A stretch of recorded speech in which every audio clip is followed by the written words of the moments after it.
Hello and welcome to yet another episode of the ESPNcricinfo Talking T20. We are now into the IPL and this is a special exploring the various captains who featured in the IPL and who've outperformed the rest. So we'll look at some of the best ones over the years. And it's my pleasure to welcome again Aakash Chopra, who is an IPL regular and one of the best analysts going around in Indian cricket. Aakash, welcome on the show. Thank you very much, and thanks for the flattering words. Too kind. Just what's fair. Also on the show I have Gaurav Sundararaman, to whom I have a question to start with. He's already had taken a few guesses off air. Gaurav, statistically the most successful IPL captain ever with the minimum cutoff of 10 games. You've had quite a few guesses. You're nowhere close to the answer. Whom do you have now? It's a tough one because you've put a cutoff of 10 wins. It's not MS Dhoni, it's not Rohit Sharma. Who's the most successful IPL captain ever who's captained at least 10 games? We'll come to Aakash after this. Let me randomly go with someone like Brendan McCullum. Okay. Aakash, any guesses? What's the question? Can you repeat the question, please? Sorry, I missed out. The question is the most successful IPL captain of all time with a minimum cutoff of 10 games captained in the IPL. Is it David Warner or Kane Williamson? Yeah, David Warner was also Gaurav's guess. He's also gone for Suresh Raina and Sachin Tendulkar. The answer is Stephen Smith, who was won 16 out of 24 games that he's captained. Smith, of course, is unlikely to be part of the discussion that we're having because we're going to talk the biggies here, the elephants in the room, so to speak, when it comes to IPL captaincy. Aakash, more straightforward question to you. Forget the stats, forget the numbers. Your top IPL captain of all time in all these years that you've seen. Dhoni and Rohit come to both our minds, but who's your pick? No, I like both Dhoni and Rohit. I think Rohit is very astute when it comes to captaincy. He's strategically very, very strong. And so is the case with Mahendra Singh Dhoni. Mahendra Singh Dhoni's style of captaincy can leave you slightly flummoxed from time to time, but then he understands the flow of the game quite nicely. And when it comes to T20 cricket, and also, especially when we talk about the IPL, understanding the franchise, understanding the importance or what it takes to win a tournament that spanned over 6, 7, 8 weeks. He's right at the top because Mumbai Indians, of course, will always have a great support staff, will always have a great core, a lot of depth in all three departments. Chennai Super Kings will always have a good Indian core, but then it seems that he's also hand-picking the side. That may not be the case with the Mumbai Indians. Mumbai Indians think tank does a lot of legwork when it comes to Chennai Super Kings. It's Chennai is Dhoni, Dhoni is Chennai. So the personnel that he picks also are his picking. So these two are definitely right up there. And then Gautam Gambhir, I rate him very highly as a captain. I think he does well. If you've got the right kind of bowling resources, he's someone who actually gets the best out of them. Gaurav, what makes Dhoni special? We were recently listening to Rahul Dravid and he used the word feel, the feel of the game, the feel of the guys who are playing, the human element Dhoni gets. We can talk days at end about data, numbers and analysis, but Dhoni, isn't that what makes him special? I think he is the numbers and analysis, everything, because he's very, very, his instinctive nature of captaincy and the fact that he reads the game so well, I think nothing can even match that. Any kind of numbers, data. I think he's proven enough number of times how important captaincy is and how good he is and what can happen if you actually captain well. He brings the best out of players, something which Imran Khan did a lot in the '92 World Cup. You know, those captaincy traits and leadership traits is what you see. And if the captain is well respected, automatically the team follows and he performs as well. So undoubtedly Dhoni, with respect to the IPL and even for India, naturally, he's for me the best captain in the IPL. Aakash, when you said astute, when you refer to Rohit Sharma, what do you mean? Is he more in sync with the time? Is he more a numbers guy? What have you seen while traveling with the IPL and observing this from a closer point of view? See, what I've been told is that Mumbai Indians is very high on data and analytics, and they do a very deep dive into what works and what doesn't. So I think a part of what we see from Rohit Sharma, the captain, is also the design of the entire think tank, where they want him to be and how they want him to respond to certain situations. But I'm talking more about Rohit Sharma, the captain, when I've seen him captain India, when I've seen him captain Mumbai Indians, there is one trait that stands out is that he's slightly ahead of the game all the time without really losing the cool or losing the control over the game. There are times when you see the game slipping away, but he's someone who keeps that in check very often, more often than some other captains, and uses his resources quite sharply. So that is where I think he's slightly ahead of the rest, and that's what we keep saying, that the captain should actually, if we are in over number 7, he should be in over number 9 or 10, just a couple of overs ahead of the game. And that's exactly what you feel with Rohit Sharma, that he understands the pulse as well, like Mahendra Singh Dhoni. But just adding one point about Dhoni, the captain in 50-over cricket, Dhoni, the captain in 5-day cricket, there has been some criticism, and quite rightly so, that he would allow the game to drift. He's someone who wants to take the game really deep, whether with the bat in hand or as a captain leading the side on the field. But when you talk about T20 cricket, there is no deep end. Generally, there is no deep end. And even if the deep end has to happen, the game doesn't drift away too radically because the period is too short. And that's where Dhoni is exceptional, that he is also ahead of everyone else in that respect, and understanding what Dravid actually rightly put, that what will make someone tick. Because we've seen quite a few players, the uncapped players, the faster bowlers, the swing bowlers, just coming to their own and actually performing and doing more than what they're actually capable of under Dhoni. And that is because he gets the best out of them. And talking of players, do you agree that Rohit Sharma is a braver captain than most? Because we've seen Mumbai Indians announce unheralded talent year after year after year. We're talking about Hardik Pandya, we're talking about Bumrah, we're talking about Mayank Markanday last year. Is he a braver captain to play a lot of these guys and back them to do well? Or is that more to do with the Mumbai scouting staff and the think tank, Gaurav? I think it will be unfair to actually credit Rohit Sharma for all that has happened. When you talk about the uncapped players, John it's Wright. a lot. It's a lot to do with what has been put on the table and the amount of faith that's been instilled in them. And I also feel that Mumbai Indians is that kind of a squad, or that kind of a team where a captain does not take all the calls, unlike Chennai Super Kings. So Rohit Sharma, I don't say that I don't think he's a braver of the two if he were to be compared with MS Dhoni. In fact, if anything, last season actually saw us, or rather showed us one weakness in Rohit Sharma, the captain, that he allowed the team to play with only 10 men. Whether it was Ben Cutting not getting a single over till the end, Hardik Pandya continuously bowling the 20th over, and Mumbai Indians pretty much towards the latter half, once they started winning, they stuck to a team, even though there was every reason for them not to stick around for too long. They just didn't want to change anything once the team started winning. And that actually tells me that you're slightly cagey and not really brave if you're not willing to take that chance. And with respect to what Aakash said about Mumbai, having worked for them previously, Rohit Sharma knows exactly what resources to use, what data to actually take and what not to. So he's fed with quite a lot of information, but he knows which is important and what is not. And that, I think, is a good trait of a modern day T20 captain.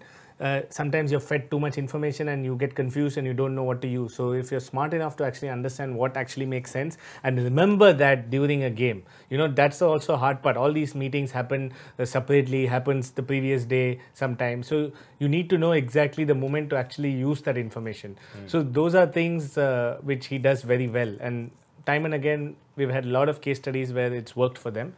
So just wanted to add that to what Aakash said. And Aakash, just a question on captaincy.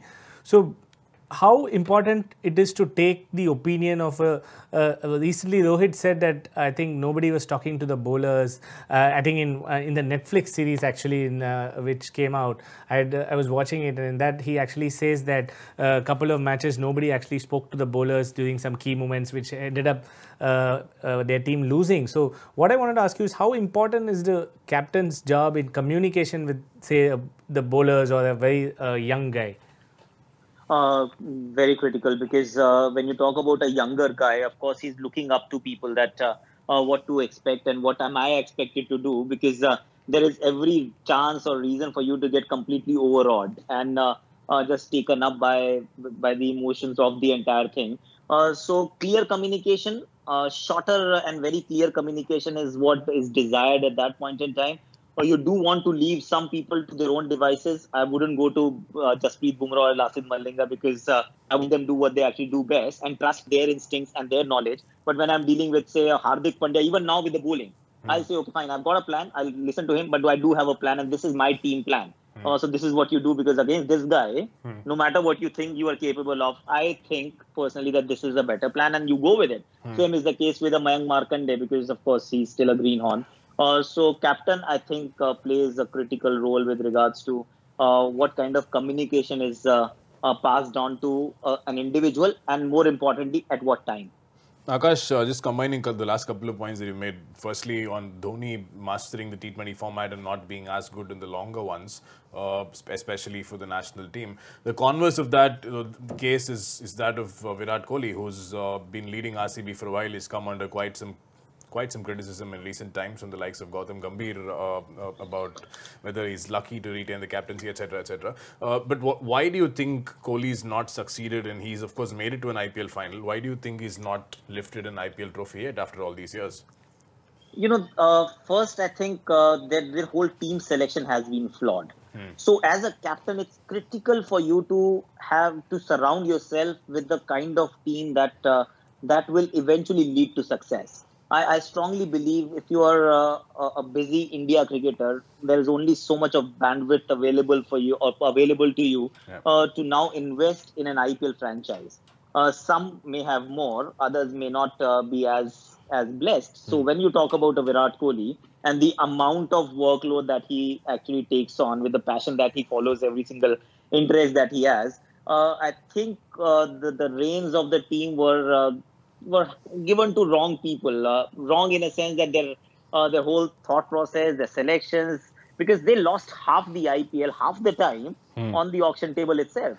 So if you're given a certain kind of squad, then you're only as good as your team. But yes, the converse of that is also true, that a team is only as good as the captain allows it to be. But in Kohli's case, I feel even if it were to be, if Dhoni was given the same kind of squad, the same kind of bowling unit for a team that plays half their games at the Chinnaswamy Stadium, Dhoni wouldn't have done wonders with that team. And let's be fair, Dhoni didn't do wonders with the Pune Warriors India either.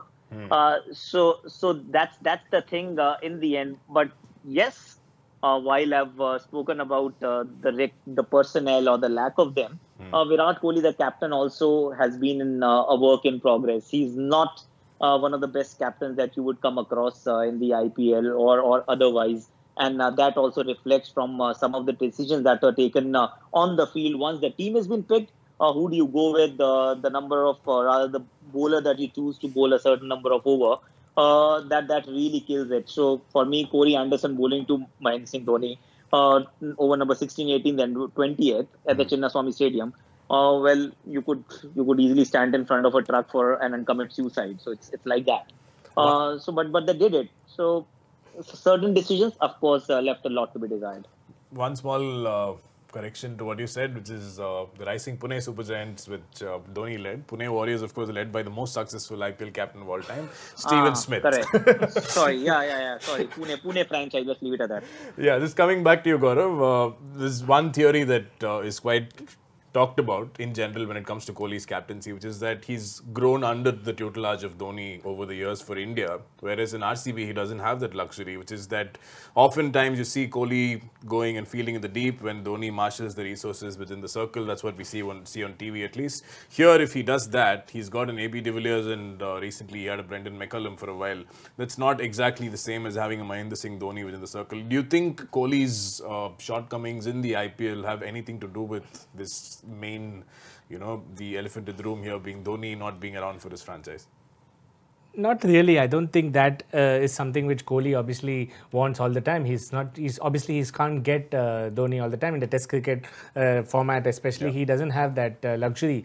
But one observation I made, just as a viewer and someone who's been watching it for so long, is that Kohli, the team which Kohli has. Sometimes they play for Kohli more than for the team. They're trying to see how to impress Kohli, whether he should like me so that I do the things which he wants, because that we see him emote so much on the field, even if things go wrong, even if catch is dropped. And the fact that he might have an expectation, although he might say that he doesn't have that, he might have an expectation of all the 11 members, maybe at least the juniors and the guys who are at his level, his peer group, to actually play like him, or at least perform at a level he's expecting, the intensity, etc. Each individual is different. Sometimes I feel that could result, you're not giving that person the space and freedom at which he needs to perform.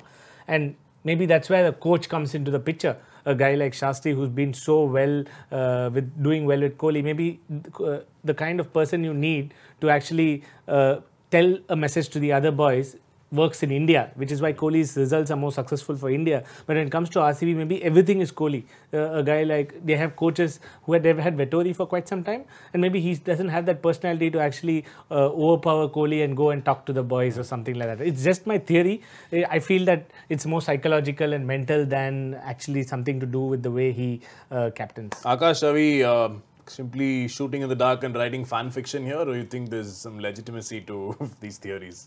There will be leaders who will inspire you to do well. Generally, that lifts the performance of the people around you, and doesn't always have. Very rarely would you find that it has a detrimental effect. So, I'm not buying that theory. But yes, the team selection has been flawed right from the beginning.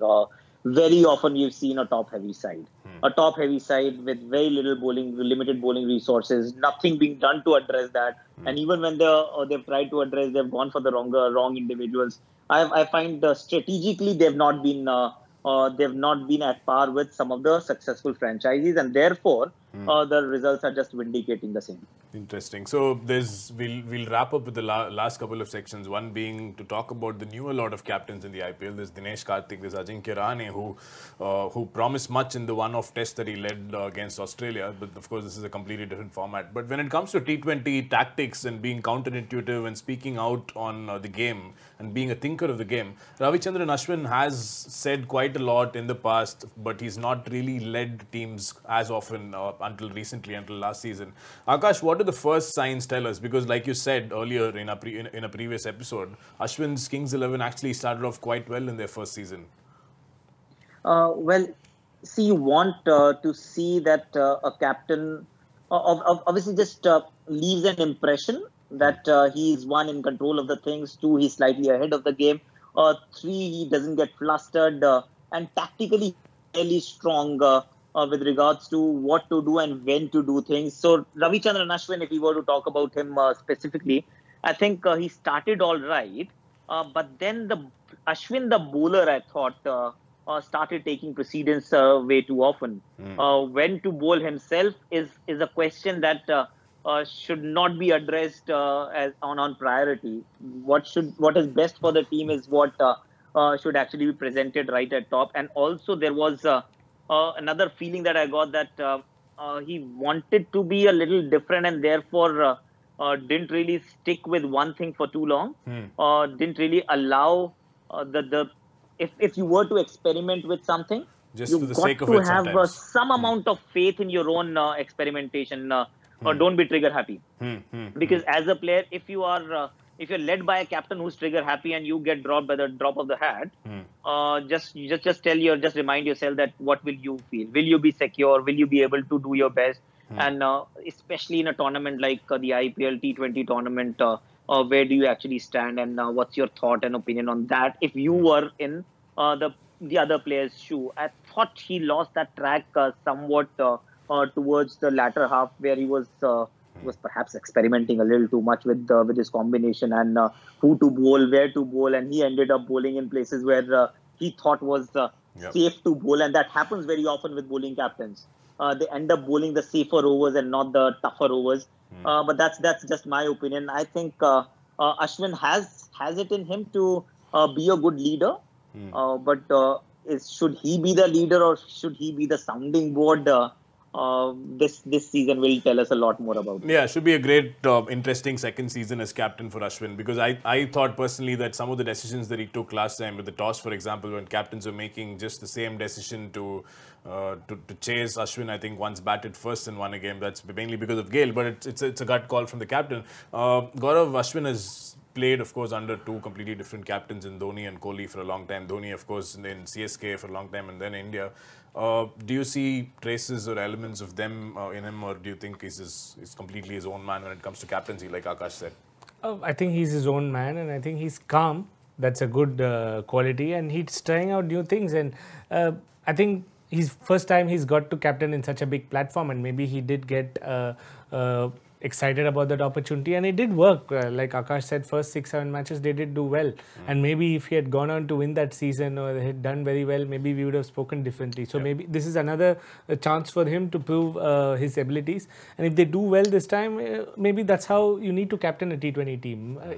If he does something different, and if he doesn't do well trying all the same things, then you might just say that you got your opportunity and you failed. So the key balance, I think, is sometimes when you actually want to do something out of the box, do you do it because the gut feeling says it and your tactical know-how says it, or you do it for the sake of it? So that's a fine balance. Sometimes you just have to be orthodox.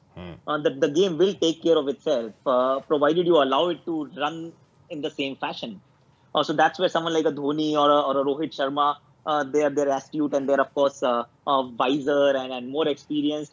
As far as Ashwin is concerned, he wants to do things out of the box, but he also wants to be seen doing things out of the box. Sometimes it becomes like a compulsive thing and not an instinctive thing, which was the feeling that I got from the outside. I could be completely wrong. Once again, this season will be critical. Yeah, and like you said, time will tell, because he's got a whole season and he's sort of rebuilt a squad. They had among the fewest retentions going into the auction. So should be an interesting season with Ashwin. Just to wrap up, we've had 3 overseas captains win the IPL. That is David Warner, Shane Warne and Adam Gilchrist. The unifying factor is very clear, Aakash. Aussie captains coming into a completely different land, manning a bunch of Indian players in a squad.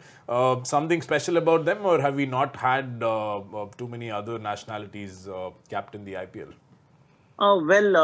Things could have been quite different. We would have been discussing something else if Kane Williamson had lifted the trophy last season. Yeah, I thought he was exceptional. He was exceptional throughout, and that's why if you were to choose between a Warner and a Williamson, you'd go to Williamson just because he's tactically a lot smarter and he's more aware of the game and how to handle the game. So it's all about who gets to lead the side and how dynamic that leader is, and how quickly can he actually just become a part of the entire setup, because leading an IPL franchise is a tough thing. Make no mistake, you're talking about dealing with egos, you're talking about dealing with people who react differently, and you have no time to actually figure out who understands what kind of language. And that's a very important aspect of leading a franchise in the IPL, or leading any team for that matter. So if you're coming from outside, ideally you should be blessed with a great support staff that takes care of most of the things that are required to be done. And then you only go on the field and do what is required. If you start managing at a very micro level, then you are doomed. So I think when you talk about a Shane Watson, or you talk about an Adam Gilchrist and a David Warner, I think the men around them actually played a very significant role in making them the captain they ended up to be. The interesting trend is that I think one IPL has been won by the bowling, having a team with a bowling captain. Somehow there are not many captains who are bowlers, both in internationals and in leagues. I don't know why that has become a trend, or is it because their spots are not secure? I'm not too sure. It's also what Aakash said, isn't it? He starts thinking about his own. But a batsman can actually do the same thing if he wants to. So I don't know, maybe sometimes you say that bowlers win in tournaments, but you don't have captains who are bowlers. They're kind of contradictory. Hopefully we see more bowling captains in the future, especially in the shorter format. That'd be interesting. I would be rooting for a bowling captain, but I think it's a significant part where to bowl yourself.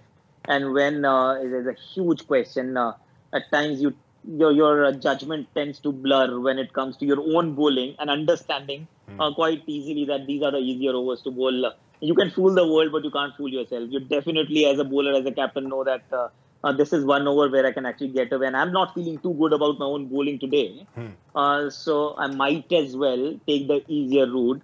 And when you're as a batting captain, I don't think that you can actually be selfish for too long. You'll be found out. So if you're playing for your 50s and 70s, we've seen some glorified captains then being given the boot in the end because that was what was understood in the end that they were putting them ahead of the team. So that's something that a bowler can easily do without really getting noticed. Intriguing stuff. Snap question to both of you just to finish this off. Who leads your all-time 11? Gaurav, let's start with you. IPL? Yeah, all-time IPL 11. Who leads? Dhoni. Dhoni leads Gaurav's. I'm sure Rohit Sharma will be in that 11, but Aakash, who leads your 11? I'm going with Dhoni as well, just for the human element, the feel, understanding how to get the best out of people, because that's a very important aspect of leading any side. The best teams in the IPL throughout the tournament in terms of stats and win-loss records have tend to come up against Dhoni's Chennai Super Kings and fallen short. That's been a theme throughout IPL history. That's about all we have time for on this special episode on Captains of Talking T20. Stay tuned to ESPN Cricinfo throughout the IPL. We've got lots more coming up. Thanks for joining us.